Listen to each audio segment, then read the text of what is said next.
भावनेचा विषय आहे आणि मंडळाचा असा विषय की मंडळ ती मूर्ती जागेवर सोडत नाही, हा किनाऱ्यावरती सोडते, ती घेऊन जाऊन मध्यस्थळावरती पाण्यामध्ये सोडतात।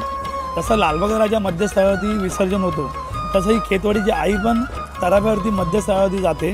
त्याच्यामुळे तिची विटंबना होत नाही आहे ना, ती कुठे खाली पाडली जाते ना, सुरुवातीला पाणी नसतो, असं काही होत नाही आहे। ती प्रॉपरली व्यवस्थित तिचं विसर्जन होतं।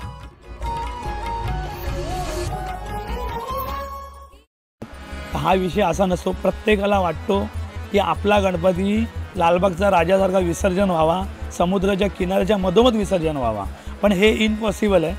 पाटावरती गणपती विसर्जन करू शकता, पण जो गणपती ट्रॉलीवरती वेल्डिंग झालेला असतो तर ती ट्रॉली जाऊन मध्यस्थी नाही येऊन जाऊ शकत। त्याच्यामुळे तो गणपती जो ट्रॉलीवरती वेल्डिंग होतो, बॅलन्सिंग गणपती असतो, तो गणपती तुम्हाला तिकडे समुद्राच्या मध्ये जेवढं माणसांना जाणं शक्यता आहे तिथे तुम्हाला विसर्जन करणं गरजेचं असतं, कारण आतमध्ये जाऊ शकत नाही, कारण ट्रॉलीला वेल्डिंग असते। तर हे बऱ्याचशा लोकांना माहीत नसतं।